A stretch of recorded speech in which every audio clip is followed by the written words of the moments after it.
Welcome to Prime Life. We call it Retirement 2.0. Leave each episode with tips and new ideas to help you navigate retirement in our new age. It's your time. Make it count.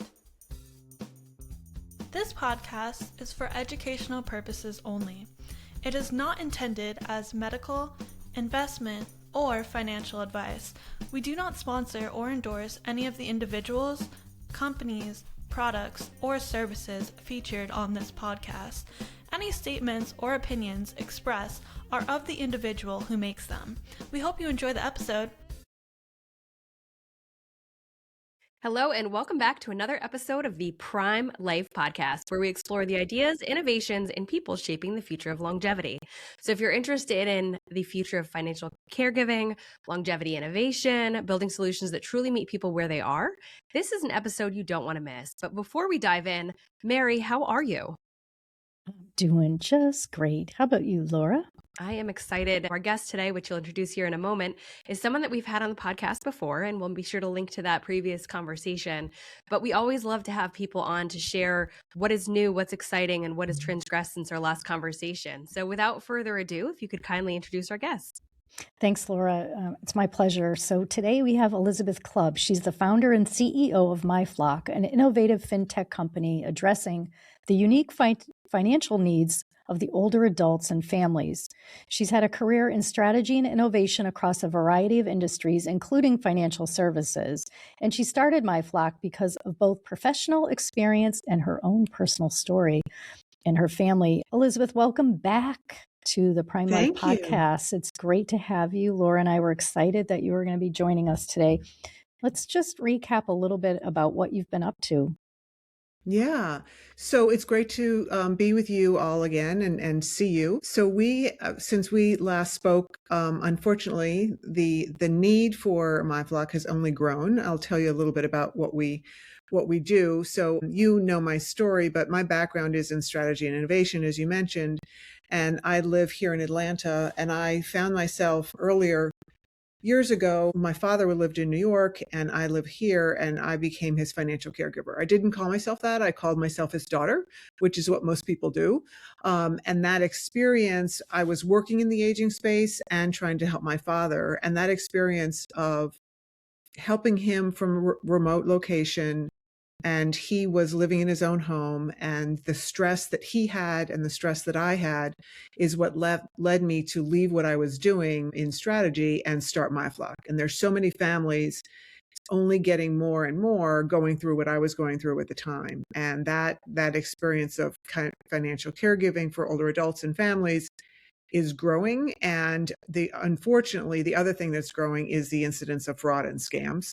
And so the need to really talk about money and talk about finances as part of how we care for each other as families is really important. And so luckily for us, we have a good solution that people are finding useful, and the need is only growing in unfortunate ways. It would be nice if we weren't needed. Absolutely. So for the listeners who did not listen to the first conversation, I think it would be helpful to dive in a little bit about MyFlock. What is the solution that you provide, and talk to us a little bit more there. Yeah. So MyFlock is a financial technology platform focused on really allowing families to, we say, do money together. It is a new FDIC insured bank account with a series of roles and permissions around it. So it allows families to cooperate and collaborate in this one account. It allows older adults to maintain their financial privacy and their agency and get help at the same time. We don't feel that people should have to give up their financial privacy, give up their agency in order to get help. And unfortunately, what we've learned through this process is a lot of people, finances are really emotional for families. They're really emotional for people. Each family is different. It's so interesting. And we all assume, I went into it assuming that people would do it the same way my family did it. Wrong. And a lot of families have a lot of different baggage and different things around money and finances. And we do a terrible job in this country talking about money together, the really day-to-day money part of it. And so we are trying to solve for that by allowing families to collaborate earlier around money so that it is less emotional and allows people to get help earlier with permissions and roles and different restrictions on the account. So that's a perfect segue into my next question, which is, what have you discovered about how families actually communicate about money? And are there any learnings that really surprised you? Because I know you alluded to, I thought everyone talked about money and finances the way my family did, but boy, I was not correct about that. So, And we'll get that answer after a brief word from our commercial sponsors. NASA is always working harder to be your carrier of choice. We offer insurance products that can help you meet your retirement goals, such as protecting your savings, securing lifetime income, or paying for healthcare costs. We're dedicated to providing best-in-class service and are keeping things simple, and we'll have your back. We have around 400,000 policyholders and contract holders and have been doing this for a long time, 170 years, but we remain humble enough to always try to improve. For more information, visit nfg.com. Nassau insurance products are issued by Nassau Life and Annuity Company of Hartford, Connecticut, Nassau Life Insurance Company, East Greenbush, New York, or Nassau Life Insurance Company of Kansas, Overland Park, Kansas. Subsidiaries of Nassau Financial Group. Products are not available in all areas. Policyholder counts are for all Nassau companies as of September 30th, 2022, and are subject to change. Yeah, it's really interesting, Mary. Merrill Lynch years ago did a very good study around caregiving. And what they found is that 92% of family caregivers, of which there are 63 million in this country, who don't call themselves family caregivers, they call themselves children or neighbors or things like that. 92% of them are also financial caregivers. 75% of those financial caregivers don't talk about it. So it's just this weird thing that we don't talk about well in this country. What we found more recently is Fidelity, Center for Family Engagement, has done wonderful work more recently called the Generations Project. Unfortunately, the number hasn't changed. So we're still not talking about it. We still think it's important. We're still doing these things together. We're still not having conversations about it. And when we do have conversations about it, when we hear about it, families are still saying, I'm going to have the talk. Like it's one big conversation. It happens I hear it, people tell me that all the time. And what we're trying to encourage is, no, it's many talks. It's many small talks along the way. And that is how we sort of normalize these conversations. Spouses aren't talking about it either. It's not just parents and children. Spouses aren't talking about it. And what happens then is we think we're talking about it, but when we really get down to it, we're not on the really important things. And unfortunately, we hear the stories when things have gone wrong. So often people will come to us when they found out mom or dad was just taken for $200,000, $300,000. And then there's shame, there's all of those things involved. And so we're trying to move that conversation earlier so that we can help each other along the way.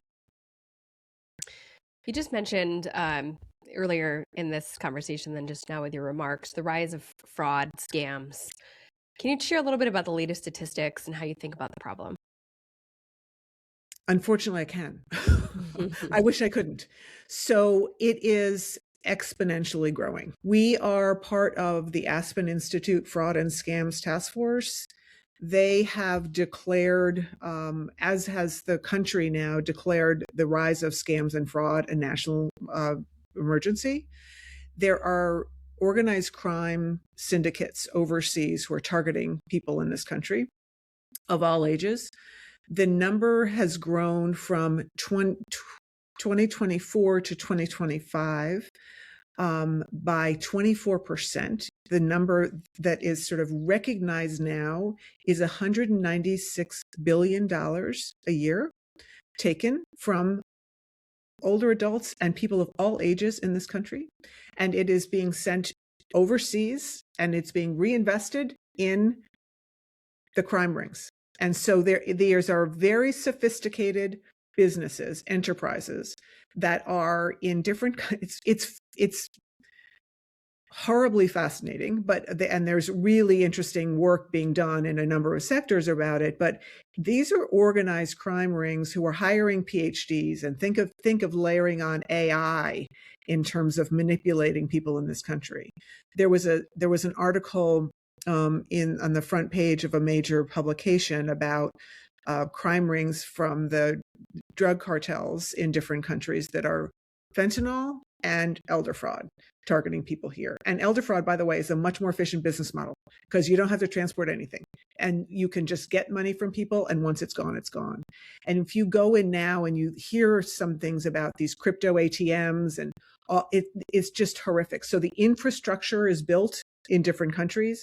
And one of the reasons why it's so important for us to talk about these things is it's going to be multi-sector people involved. So there's a lot of agencies involved, FBI, all different agencies involved. But families really need ways to take care of each other. And the only ways that we can really take care of each other is to talk about it. That's what we sort of talk about a lot, because they're going to come up with new ways to get money from us. They're getting money from younger people who don't have the financial education and experience yet, but they're also getting money from older adults. And what we know about fraud and scams is that younger people are also susceptible because they don't have that experience, but older adults control most of the wealth. So when they are taken, so much more is taken. And we hear stories all the time about millions of dollars being taken from people and they're being wiped out. And there's actually a story. The AARP was involved with a new organization. We're involved with the AARP, and they were involved with starting a new organization called the National Elder Financial Exploitation Center. And they have stories there about actually a woman in Connecticut who worked at the major healthcare system, and she was brave and shared her story that her life savings were taken, $1 million, through one of these, succumbed to a criminal who took her money online, formed a relationship with her, and got money away from her, $1 million of her retirement savings. And so it can happen to anybody, and that's the sort of the thing that we all need to understand. It can happen to anybody. Doesn't matter your education level. It doesn't matter how much money you have. And it is just growing. And when you think about layering on AI and the recordings of grandparents and grandchildren being able to, people can simulate voices, it's just so important that we talk about it. Yeah. And I know you kind of mentioned that it's best when families perhaps reach out to a company like yours before an incident happens. Right. What are some red flags, though, perhaps, that you can share with our audience that may be a likely gateway to some of this? So I think a lot of the gateways, one of the things that we try to emphasize is talking about things early. I went through this with my mother. Anytime we think we're going to have one conversation about it, we're wrong. And we have to talk about this on a regular basis.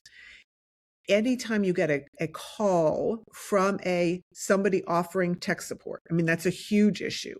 Any call like that, any call or a text saying you're due a refund, click on this link. No link clicking, right? And we should just all have that in our heads. Like, don't click on the links.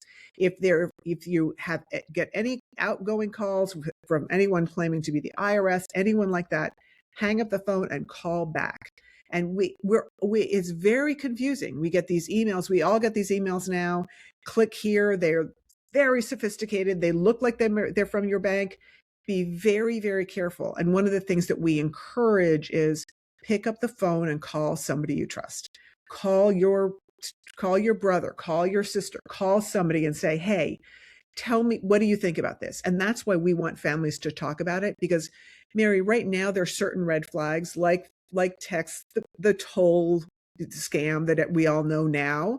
They're just going to be more. They're just going to come up with new things. And that's why it's so important that we continue to have these conversations. But any unsolicited phone calls, unsolicited texts, unsolicited emails is a red flag. Anything that sounds too good to be true is a red flag. It is And a red flag. anytime somebody puts time pressure on you, that's one of the major things that these organized crime rings do, is that they put time pressures on you to get that heated, sort of in a heightened state, and also tell you not to tell anybody. That's always a red flag. There is no reason why you shouldn't be able to tell your family, tell anyone like that. So if you're told not to tell anybody something, that's a red flag. Yeah, well, those are some really great points. Yeah. So you talk about AI and how AI is changing the game in terms of the people doing the wrongdoing, if you will. Can you talk to us a little bit about how yourself, your team at MyFlock view AI? How are you learning about it to try to get ahead of or being able to address these new realities? So we are, it's so interesting how it's evolving. We are seeing AI as a force for good in the future. So we are seeing AI as a force to say, what are the changes in spending patterns that will be able to alert people if something's going wrong, and that can include becoming a victim of fraud or scams if spending pattern changes start, if people start doing something that they haven't done before. There's a great use there for AI. But I'm going to flip your question a little bit, Laura, because one of the things that we also talk about in the AI world, there's a whole concept of humans in the loop. So humans sort of overseeing things. What we enable with our platform is family members to be the humans in the loop for each other. Because right now there's a lot of really sophisticated and great fraud and technology inside financial institutions, when they can spot a pattern change and they can see if some sort of scam is fraud or is going on that way. We want to get in front of it before that. We want to be able to say, Mary and Laura and Elizabeth, we can see what's going on with our mom and something's different, right? It is, because scams is one thing. Our mom has given her debit card, and obviously we don't share a mom, but if we did share a mom, our mom has given her card to somebody she shouldn't have. Mary and Laura and Elizabeth, we can notice that. We're the humans in the loop because we know our mom best.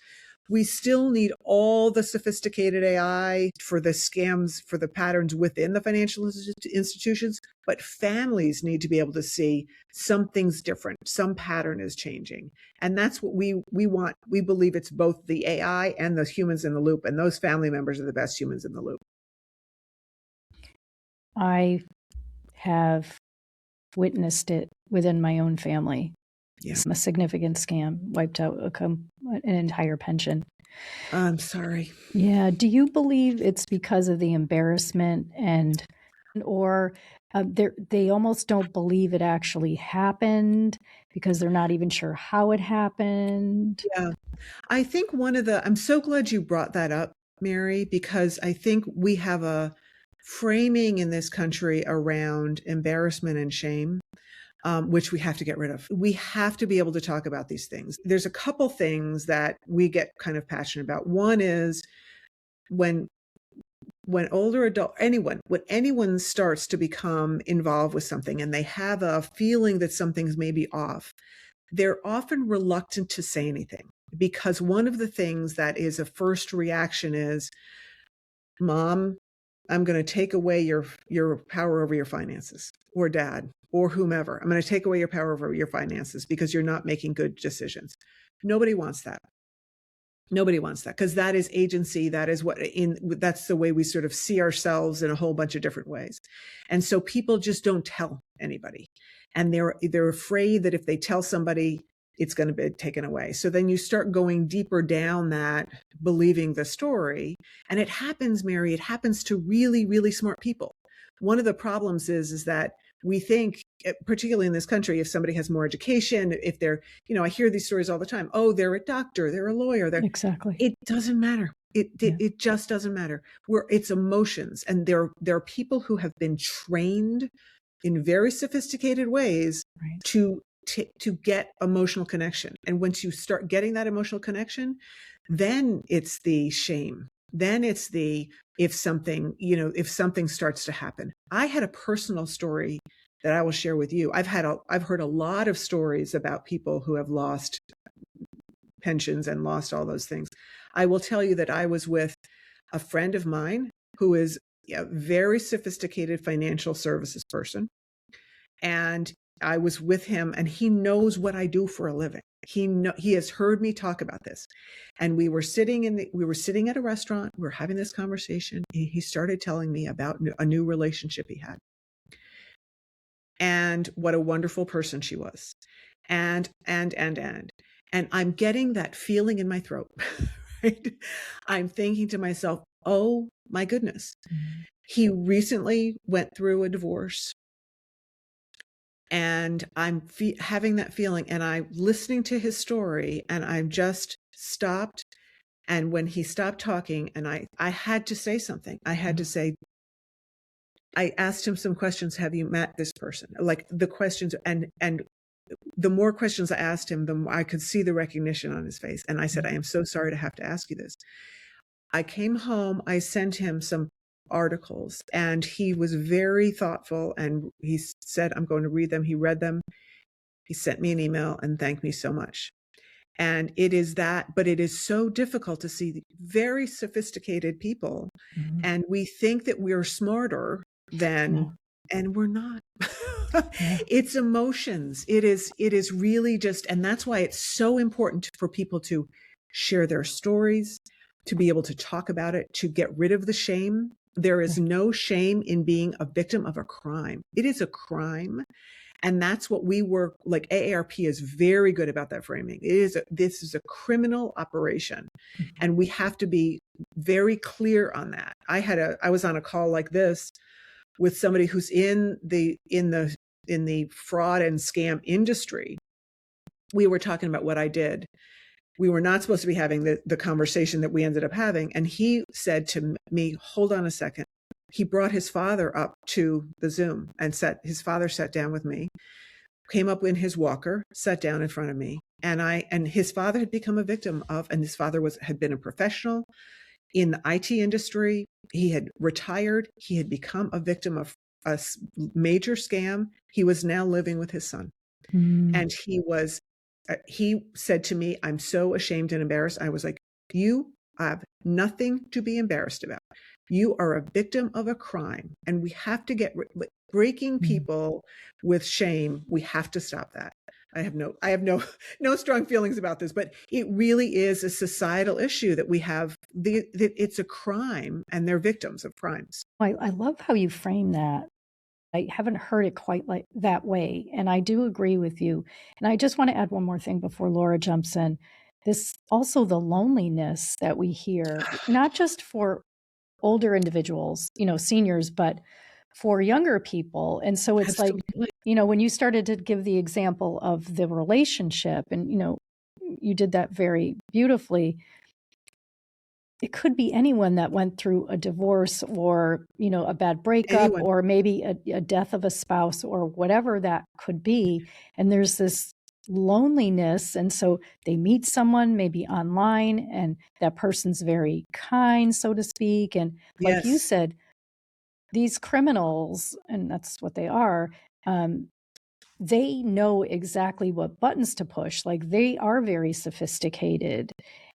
Even if whether it's a larger organized crime ring or it's just a couple of individuals taking advantage of someone, they know they've planned this out. It is I'm so glad you brought that up, Mary. It's fascinating because it's a supply chain. So they have people whose job it is to get people in, and then they move them. So it's not one person. It is 8 people in the supply chain. There are people who build a relationship over time. Like they understand, like when they get somebody in, those texts that you get, the hi, those random hi, those are very deliberate. And they have quotas. The people who are reaching out from these places are often kidnapped to do this. It is human trafficking to get people to countries. They're in these work farms. They're not allowed to leave. And so they have quotas that they have to meet. And they if they get a response, then they move it on to the next person in the supply chain. And that person's supply chain is the person who's building the relationship over time with whatever. And it could be a man, it could be a woman. You don't know who it is behind there. And the problem now is with, even if you say, I want to get in a video with you, now you can, it's with AI, it could be anyone, and you're never going to know. So it's just unfortunately, we have to build in this sort of paranoia about some of these things and be able to reach out to each other and say something's off, and not have the shame, associated with it. Because if we're all isolating, and the social isolation is a big problem, both for older adults and for younger people or anyone, particularly during COVID and all of these things over Zoom. It is really important to be able to make connections around having these conversations. So what can we do? Right? There's a lot of ups and downs to the roller coaster of emotions through the conversations and the realities. What can someone do, whether it's an individual, a family member who's looking to help either a parent or someone in their life, or a friend? What can we do? Yeah. So, Laura, I think one of the really important things is learning how to talk about it without shame and without recrimination. So and it is, I think some of the reactions that we have is out of love and care, but it can come across as sort of the, how could you? Those conversations we have to get rid of. We have to understand it could happen to any of us and say, tell me about it. And practice those conversations to say, so if I've had this experience with my mother. I remember being on the call with my mother. I talked to my mom a lot, be on a call with my mother, and she mentioned something. Somebody had called from Apple and they were helpful. They were going to, they were going to give her a refund for something. And I had my little spidey, my ear open. I was like, oh, hey, Mom, could you tell me more about that call that you had? Without any sort of Mom, just being very listening. And she told me what had happened. And as she was talking about it, she got a flicker of, she started to recognize when she said it out loud. We need to sort of practice those hard conversations and understand it could happen to any one of us. It will happen to any one of us at all ages, and not make it something that we're ashamed about, but really start those conversations early. And so, Laura, I think what can we do is go baby steps, start the conversation early and talk about it. Say, hey, have you guys gotten any outreach lately that seems like it's a fraud or scam? Are you worried about it? Because a lot of people are, as you get older, a lot of people are worried about it, but they don't want to talk about it. Because then if somebody says, I'm worried about becoming a victim, a reaction will be, okay, well, we'll take over your money. And they don't want that, right? I still want to maintain my agency, but I just want to be able to have those conversations. And I think we need to model that behavior together as families and with our friends. I talk about it with my friends a lot, and normalize that conversation and make it so it's not taboo. We have to protect each other. And frankly, one of the really nice things is money conversations can really bring families closer together. It can open up other conversations that families need to have, which is, that intimacy that can be built with having those conversations based on really these crime things can open up a whole new intimacy with families. So Elizabeth, as we get close to ending our conversation, can you give a few tips, but also can we lift up something positive? Can become closer? And I know this is a very, intense conversation, but perhaps you can do that as we get ready to close our conversation today. Yeah. And I think there's a ton of really positive things. I think that talking about these conversations, recognizing that money is one of the ways that families take care of each other. We're in the middle of, and the great wealth transfer, right? And there's a lot of anxiety around that. This is a way that families can start conversations if they haven't had those conversations about the great wealth transfer. And it's a way that families show that they care about each other in a positive way. And I think one of the things that's helpful for me, and I think it helped me with my family is we all want peace of mind for one another. And how can we make these conversations part of giving peace of mind to each other? And it can help share what our wishes are and what our dreams are together. And so this can be sort of a gateway into a closer family relationship. And it can also give peace of mind into parents who are thinking about, what's going to happen when I'm not here? And really allowing families, and by the way, multi-generational. This is not just older adults now and their children, it's the next generation as well. And how do we change it so that we're not, as this next generation gets older, they don't have all these hangups that we have about money conversations, right? There really is a positive in the fact that there's this large fraud and scams epidemic now. It's an opportunity for us as a society to change our relationship around how we talk about money. And that's a positive. That's a really strong positive. Yeah, I'd agree with that. I mean, it's the change management of the people, of the society, of the traditions. I think it's going to be important.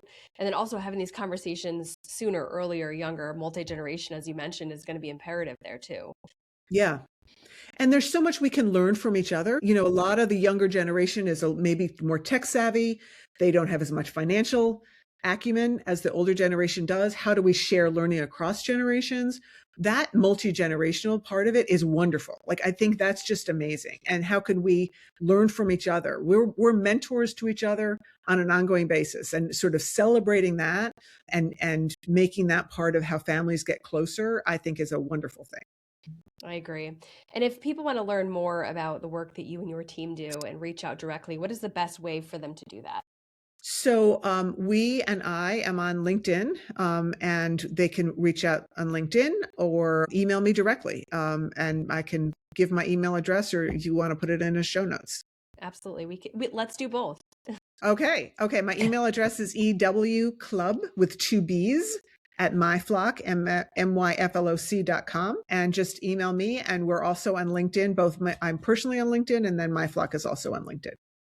Wonderful.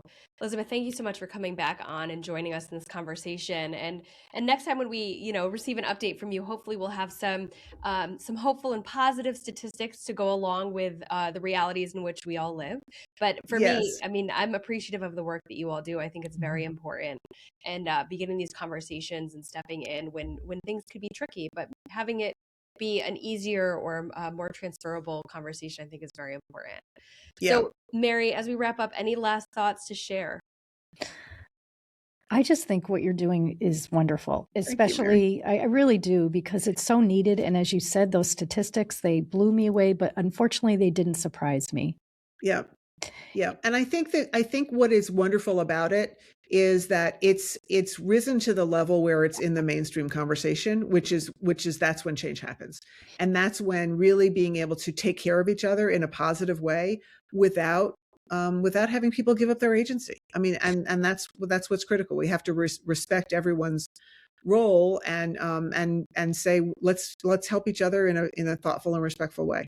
No, I agree. And I love that multi-generational piece of advice that you gave, because we can all learn from one another, right? No one knows everything. No one's good at everything. And I think, again, taking someone's agency away can be very devastating, and it could be more resistance. So, yeah.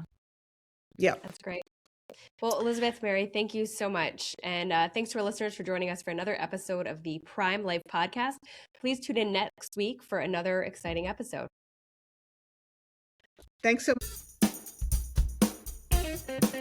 Remember to subscribe to the Prime Life Podcast anywhere you find podcasts. You can find all of our episodes, contact information, and more on our website, primelifepodcast.com. Stay connected with us. Follow us on LinkedIn, Instagram, Facebook, and TikTok.